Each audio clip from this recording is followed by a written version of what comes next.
Afghanistan cricketer and delegations coming from the World Cup in the West Indies are seeking asylum in the UK. Hello everyone, this is the Cricket Forum, your place for the latest news, views, rumours and gossips in the world of cricket. Also coming up in today's show, Australian women won the Ashes convincingly. England appoint Paul Collingwood to be the interim coach for the tour of the West Indies, and India versus West Indies in second ODI in Ahmedabad tomorrow morning. This is the Cricket Forum. Thank you for joining the show. Today's show is brought to you by the Dealmaker Store. If you're looking for a clean, reliable, affordable pre-owned motor vehicle to purchase in the Caribbean, then click the link in the video description and support the Dealmaker Store. They have some lovely vehicles. They ship cars to all over the Caribbean, and they are clean, they are reliable, as they had say, they are affordable. So please click the link in the video description and support the Dealmaker Store if you are looking for a clean, reliable and affordable pre-owned motor vehicle and you are living in the Caribbean. Also, please slash a like on the video, share and subscribe, and your tips are always welcome. So back to the show.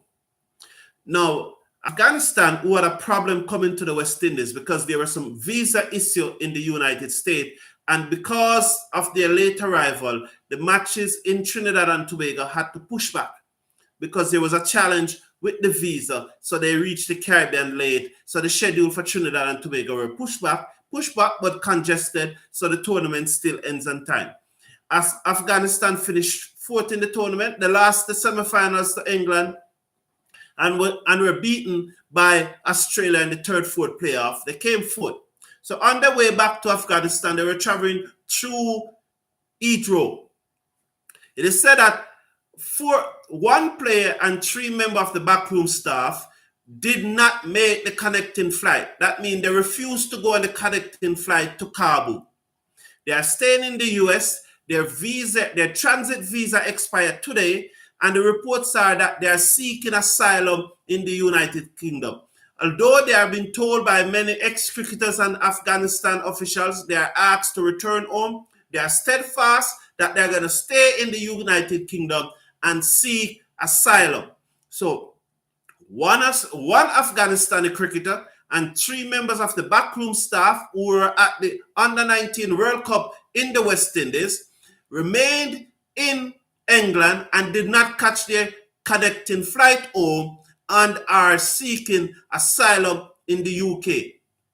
We are going to watch this one and see how it plays out. We're going to watch it, see how it plays out. And, you know, these choices are personal choices.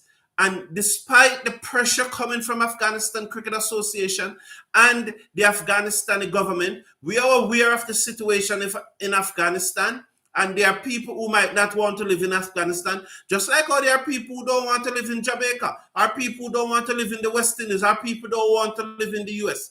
It appears at this time that they will not be returning, and we look forward to see if the United Kingdom government is going to grant them asylum, especially the cricketer.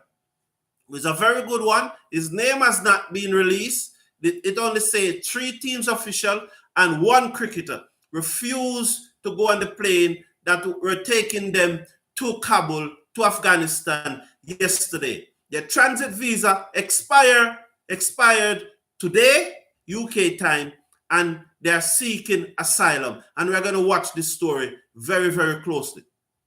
Still with the UK, news came that Paul Collingwood have been appointed interim coach for England Red Ball Tour of the Caribbean starting next month. Collingwood, who was the interim coach for the ODI team that was in the Caribbean last month in January, remained in Barbados on holiday, so he will not be flying back to England. He's just going to meet up with the team who is scheduled to arrive in the Caribbean next week. between later this week and next week, the team is scheduled to arrive in the Caribbean, and Ben Stokes and Joe Root will be in that team. They are the captain and the vice captain. They have pledged their loyalty to white ball cricket, and word coming out of England, word coming out of the ECB is that they are very excited. They are very excited and passionate about taking England red ball cricket forward after the debacle in Australia. Words also is that Graham Thorpe, who was the assistant coach, one of the assistant coach in Australia, and the person who alleged to have lit the cigar in the hotel, have also been fired. So there are 3 fallout from the Ashes tour. Ashley Giles, the managing director, the former managing director, he was fired. The coach, Chris Silverwood, was fired, and Graham Thorpe also was. So all 3 were fired. This has been a direct fallout from the Ashes debacle. In a year in 2021 where England batsmen recorded more than 54 ducks, when England in 5 test matches in Australia, England did not pass 300 in 10 innings.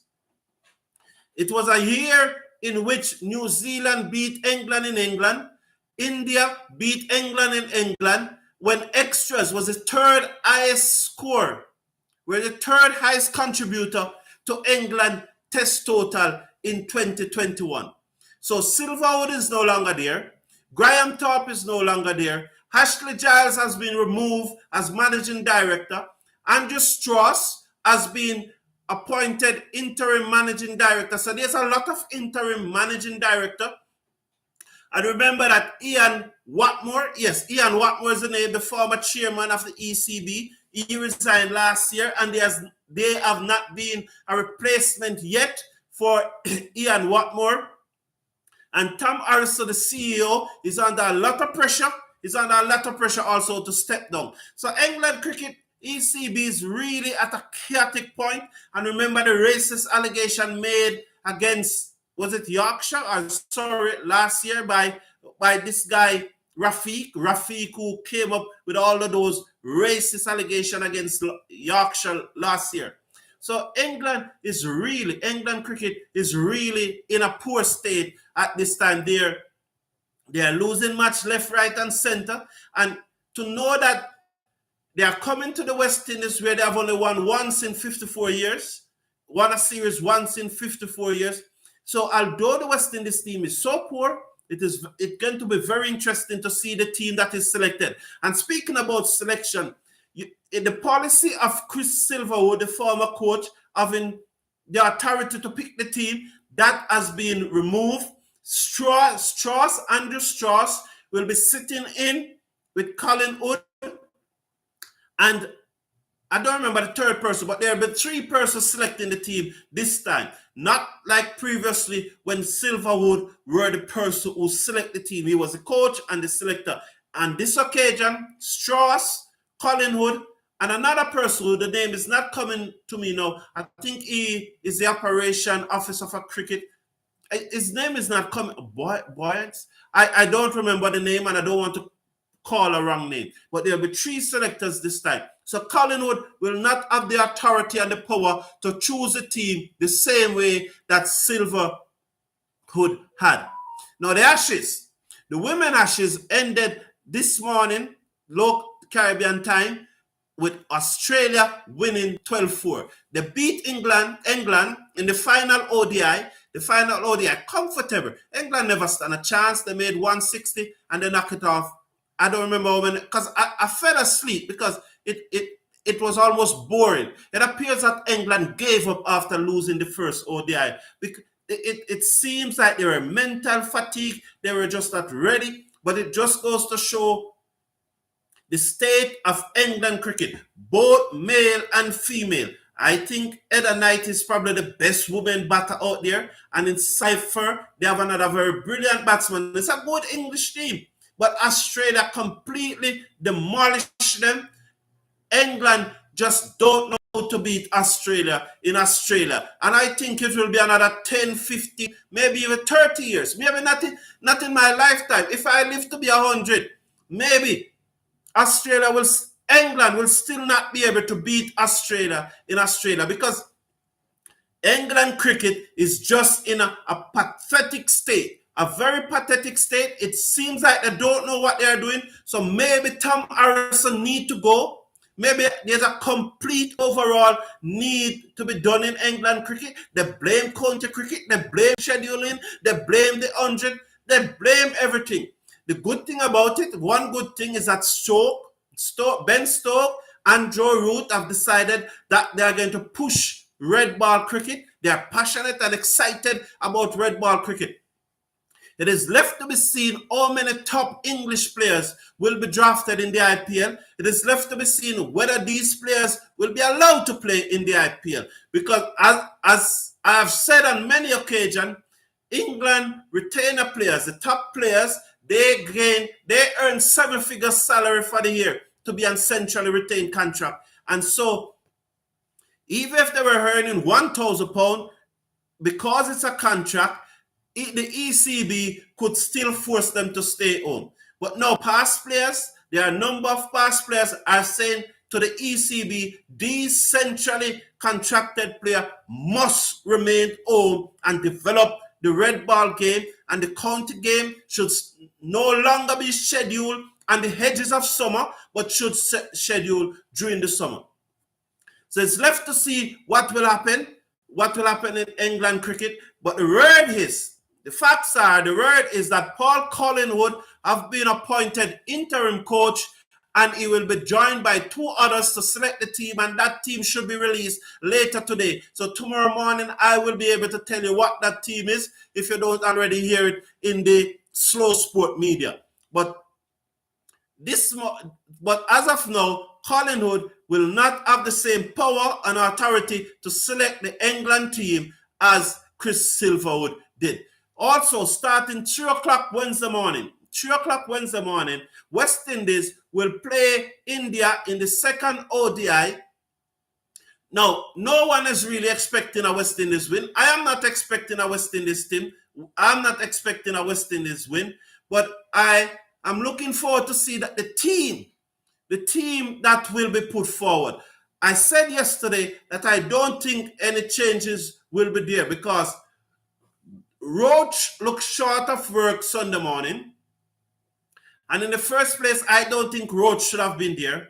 But with these guys' ego, will they drop him? Because dropping Roach would be saying to the West Indies and to the world, we made a mistake. We made a mistake to select Roach in the first place in the squad instead of someone like Jayden Seales. Jayden Seales should probably be the person in that squad instead of Roach. Because if you carry Roach on that tour, he must be a match winner. If Roach is not being a match winner, you have made a mistake to take Roach on that tour. It's simple as that. Roach is what, 33, 34-year-old. If Bravo is 33, if those 2 guys are not match winner, they should not be in the team. Because they are ordinary players, and it's better to try and develop a core of youngsters to build for the future. Yes, give a core of youngsters a good run. Instead, Roach have served West Indies cricket well, and he should continue to be a member of the test team.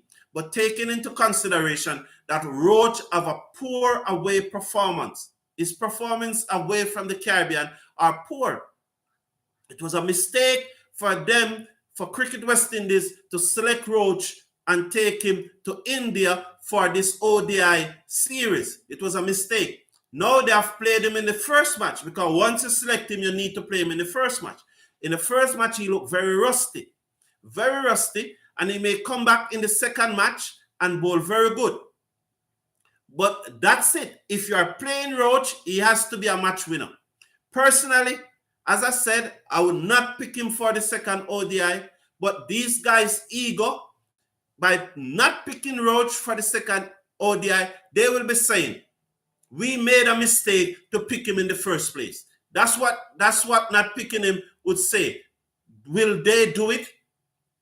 So you might still see Roach in the second ODI. They might be saying that he was rusty. That's why he bowled so poor. But the next question that has to be asked, what does Roach offer the team outside of the new ball? What does he offer the team outside of bowling the new ball? After 10 overs, can Roach bowl that new ball? Can Roach bowl the ball after 10 overs? What will he offer to the team? So the question is, should Shepherd or Simmet replace Roach?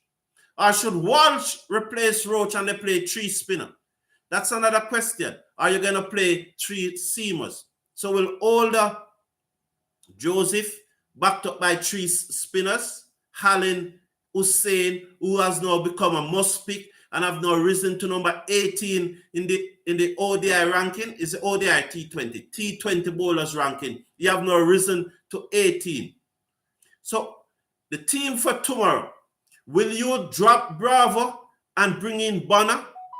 For ideally, my team tomorrow will be to drop Bravo, which will be, I would not have selected Bravo for the first match. I would have selected Bonner.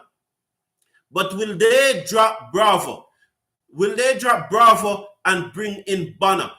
Because all the indications is that Bravo is on a joyride. Bravo is in the team at the pleasure of Pollard and Simmons, his fellow Trinidadian. That is clear. That is the assumption. That's what it appears to be. That Bravo only contribution to this team is at the pleasure of Simmons and Pollard. I don't see how Bravo is in the team. And maybe, maybe that's the politics. Is that the politics? Is it that Desmond Haynes said, all right, since you are demanding Bravo, I am demanding Roach. So it's a country thing. Is it that Desmond Haynes, when they met to select the team, said to the coach and the captain, since you guys are demanding Bravo, here is what we're going to do. We're going to take out Seals, who is a Trinidadian, and replace him with a Barbadian. Was that the discussion why these two are in the team? So it was not the best interest of West Indies cricket, but it was more the best interest of friends and countrymen. So it's Seals for Roach. So maybe Haynes, the lead selector, Desmond Haynes, say to Simmons and Pollard, Bravo not going in. And the Simmons and Pollard said, no man, Bravo has to go. And Haynes said, well, Seals can't go then, so tell me which Trinidadian you prefer to leave out. But the 2 Trinidadian not going. I want a Barbadian. I'm carrying Roach. If you insist that Bravo is going, I'm going to carry Roach instead of Seals. But if you're carrying Seals, I'm carrying Myers instead of Bravo. Was that the negotiation? Was that the negotiation? Did it come down to a country thing? Did it come down to 1 Trinidadian and 1 Barbadian? So they said to Simmons and Pollard, pick the Trinidadian, I will pick the Barbadian.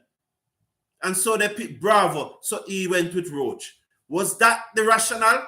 Was that the rationale why Bravo and Roach are in India instead of Myers and Seals? Is that the rationale? Is that the rationale? Cricket West Indies, why is Bravo and Roach in India instead of Myers and Seals? Was it down to country politics? Was it down to insularity and not in the best interest of West Indies cricket? So my level for tomorrow, excluding, from the team that played on Sunday, I will drop Bravo. Does he deserve to be dropped after making 18 in a low scoring match and 4 other batsmen make smaller score than him? Some Bravo may well play, and Roach may well play because they are saying that he need to blow out and he will bowl better in this match and he will be a match winner. What will happen tomorrow? from a cricketing point of view, if there were no politics involved, I would keep the top 6 that is there. Mark, you don't get me wrong. Bravo would not be in the first match. But if I play him in the first match, I must give him a second chance. That's how cricket goes. You need to give him a second match. You can't carry him to India, play him in the first match. He's 33-year-old. This is his final chance to stake a claim in the team. I'd give him one more match. But in the first place, I would not have taken him to India. But since he's in India, I think he should get another match. So ideally, I would want to see Bonner play. But I would play Bonner for Bravo. But in a sense of fairness, and one may say that Bravo have gotten many chances already. But I'm going to give him this one last chance. So my heart is with Bonner, but my head is saying, and my conscience is saying, give Bravo one last chance. So I'm going to go with Bravo. But really, my heart is saying Bonner. My conscience, I don't know what my head is saying, but let's put it this way: my conscience is saying Bravo, but my head is saying Bonner. But my conscience is saying Bravo. And for the bowling, should West Indies play Odin Simit or Shepherd? Should West Indies use Joseph and Simit to open the bowling and hit them hard with some pace up front? 3 overs from both bowlers. After 6 overs, India 50 for 2. They leak some runs, but they get 2 wickets. What about that approach? Or should they go with the conservative approach and start with Older and Hussain? So tomorrow now, the bowling is very interesting. I will only play Simit if he's going to bowl a new ball. If Simit is not going to bowl a new ball, I'll play Shepherd. Play Shepherd. Because my theory for playing Simit tomorrow is that we hit them hard with Simit and Joseph up front, both bowlers bowling above 140. Simit is capable of going up to 150. Not the best of control. We have seen that control improving. Not the best of control, but should we hit them hard, try and hit them hard with Simit and Joseph up front? 3 overs, 4 the most. Each have a new ball from each end, because in ODI cricket, there's a new ball from each end. Should we hit them hard with our 2 fastest bowlers up front? Can that work? Give them 3 overs each. If both get a wicket or 2, you give them an extra over, but not more than 4, because throughout the innings, you always want them to be bowling fast. So you're not going to bowl a man although Joseph switch end, it is still 7 consecutive over. You can't bowl your fastest bowler for 7 consecutive over. You'll never see Australia doing that to Mitch Stark. You'll never see England doing that to Jofra Archer. You'll never see India doing that to Bumrah in an ODI. You just don't bowl your fastest bowler for so long. You give him short bursts. So should it be tomorrow morning that it is Joseph and Simit opening the bowling? Pace, the best pace West Indies have. Because these are the 2 fastest bowlers in the West Indies outside of a fit O'Shane Thomas. When O'Shane Thomas is fit, he's able to bowl 150. But he's not fit. For the last 2 years, he's not fit. And that's why he bowled 1 match in the CPL last year. He could bowl 144, but he's clearly not fit. That's why he could not repeat the performance. So should we hit them with Joseph and Simit up front. If we're not going to hit them with Joseph and Smith up front, we need to play Shepherd. If Smith is not bowling that new ball tomorrow, we need to play Shepherd. My choice would to go with Smith and Joseph. So my 11 for tomorrow will be only one change. There'll be only one change. I will take out Roach and play Smith. That would be my 11. But let's see what West Indies cricket will do. And what do you say? What is your 11? Name your 11 for tomorrow. Thank you for tuning in, everyone. And please remember, please, I'm begging you, slash a like on the video, share and subscribe. Until next time, until tomorrow morning, Godspeed and take care and support the Dealmaker Store, who are our sponsor of today's show. So thank you, everyone. Please remember, slash a like on the video, share and subscribe. And we look forward to seeing you tomorrow morning. Godspeed, take care, and goodbye.